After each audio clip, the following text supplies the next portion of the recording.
hərəkətə uyğun olan hərəkətlər hazırlayıcı hərəkətlərdir. Yaxşı, əzələ kütləsinin böyüməsi və qalınlaşması üçün şərait yaradan metod imtinaya qədər metodu idi. Yaxşı, idmançının çox tez formaya düşməsinə şərait yaradan metod interval metodu. aha, interval metodu olacaqdı. Müəllim, bəs xüsusi seçilmiş hərəkətlər kompleksinin ardıcıl yerinə yetirilməsi ilə səciyyələnən metod Xüsusi seçilmiş, bir Bəli. dənə təşkil edək. xüsusi seçilmiş hərəkətlər kompleksinin ardıcıl yerinə yetirilməsi ilə səciyyələnən metod Nəzarət idi bu. yox, dairəvi. Aynen. Bəli, dairəvi metodda bir-birinə əlaqəli hərəkət qabiliyyətləri olurdu, yoxsa bir-biri ilə əlaqəsi olmayan hərəkət qabiliyyətlər? Əlaqəli olanlar. Ayso, bir və məşqçinin idmançı haqqında müəyyən qənaətə gəlməsi, Nəzarət metodu. nəzarət, fiziki keyfiyyətlərin inkişaf dinamikası haqqında dəqiq məlumat əldə etməyə imkan verən metod. Bu da. O da nəzarət. Bu da nəzarət metodu idi. Bəli. Yaxşı.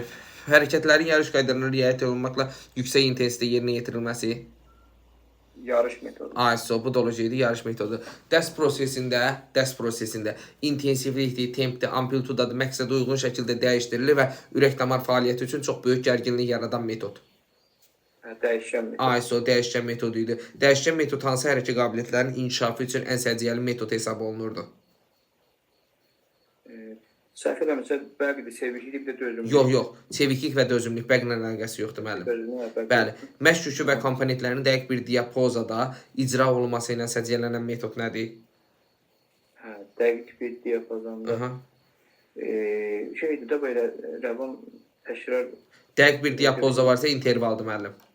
interval. Bəli, interval metodu olacaqdı. Yaxşı. Fiziki tərbiyə dərsində məşğul olunanların hərəkət dinamikasını ölçmək üçün istifadə olunan metod hansıdır?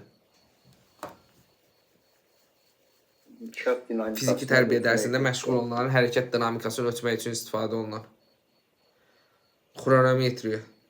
Kronometri, hə, o həmişə yaddan çıxmır. Salam müəllim, hər vaxtınız xeyir olsun. Hə, yaxşı qadam alım, qoy bir dənə dərsdən çıxma atarım. Sonra, yaxşı. Gəldik nəyə müəllim? Hərəkət texnikası təkmilləşdirdən və vərdiş alınıldıqdan sonra müəyyən qədər sürətin inkişafına nail olunurdusa, Bu təkrar say olmalıydı. ASO bu artıq olacaq təkrar səy. Fiziki tərbiyə dərsinin frontal forması dərsin hansı hissələrində istifadə olunurdu? Birinci Aha, bölüm. yaxşı. Bəs sual düşsə ki, müəllim belə deyək də, hər iki fəaliyyətin qaydaları çərçivəsində qurur. Kim dərsin hansı hissəsində? Şagird hazırlayıcı hissə. Aha, şagird hazırlayıcı hissədə. Müəllim, belə deyək də, səbətin yerdən hündürlüyü neçə santimetr hündürlükdə olur, neçə metr? 3.05. ASO. Təşəkkürlər müəllim. Sağ olun.